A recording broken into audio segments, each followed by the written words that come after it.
Bonjour à tous, bienvenue sur la chaîne. Alors aujourd'hui, je vais vous parler du Spyderco Ambitious. Alors, c'est le modèle au-dessus du Spyderco Chicago en termes de taille. Donc voilà, ce qui me dérangeait un petit peu avec le Spyderco Chicago, c'est bien qu'il ait exactement tout ce que je recherche dans le DC, c'était quand même une taille un peu limite. Donc j'ai voulu prendre au-dessus il y a quelques années et j'ai pris ce Spyderco Ambitious. Donc là, c'est un acier 8CR13 MOV et je crois, parce que je ne l'ai pas signalé dans la vidéo du Spyderco Chicago, mais c'est exactement le même acier. Alors je trouve que c'est un acier qui est assez facile à affûter et qui est solide. Donc j'aime beaucoup ce type d'acier. Le VG10 c'est quand même un acier super solide et qui garde son tranchant très longtemps. Mais celui-ci s'affûte un peu plus facilement. Donc c'est le côté sympathique. Donc il fait 83 grammes. En termes de longueur, on va regarder ça. On a un couteau voilà, qui fait aux alentours de 14 cm. Donc un peu plus grand. Vous voyez.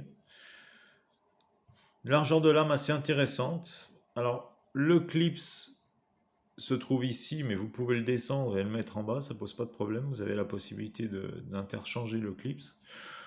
Donc 83 grammes, il faut dire qu'il fait 13 grammes de plus que le Paramilitary 3 en lightweight. Voilà. Bon, c'est pas non plus extraordinaire, mais c'est toujours 13 grammes de plus. Donc on va faire notre petit test de coupe carton pour commencer. Voilà. Voilà, je pense qu'il n'y a rien à dire, c'est du Spyderco. Ah. Ouais, je m'étais mal pris. Voilà. Et puis mon petit bout de bois sec. Donc là, ce que j'aime bien avec celui-ci, c'est que voilà, quand on travaille un petit peu sur du bois, sur des trucs qu'on veut manipuler, on a un peu plus de place que le Chicago.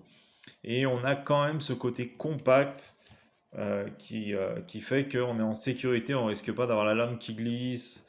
Et on a vraiment un très bon appui. Ouais, la lame est assez épaisse quand même, hein, la lame, hein. Donc voilà, le seul petit bémol, la seule chose que j'ai à lui reprocher, c'est la prise en main, que je ne trouve pas très confortable. Voilà, c'est ce qui a fait en fait que je ne l'ai pas gardé longtemps en EDC, et lorsque j'ai eu mon Delica 4, bah, je l'ai très très vite remplacé, donc c'est pour ça que la lame elle n'est pas très usée, parce que celui-ci je ne l'ai pas énormément utilisé. Mais voilà, c'est la prise en main. Cette forme ne me convient absolument pas. Je suis pas à l'aise. J'ai le clips qui me rentre à l'intérieur de la main.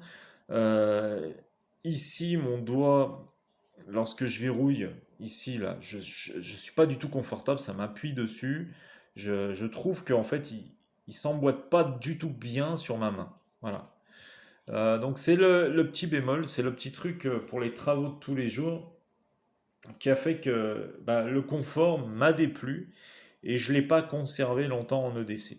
Et hormis ce détail, et ça, je pense que c'est assez personnel, voilà, vous avez un super petit couteau de poche type EDC avec un tranchant génial et un look assez sympathique. Voilà, je vous dis à bientôt pour de prochaines vidéos.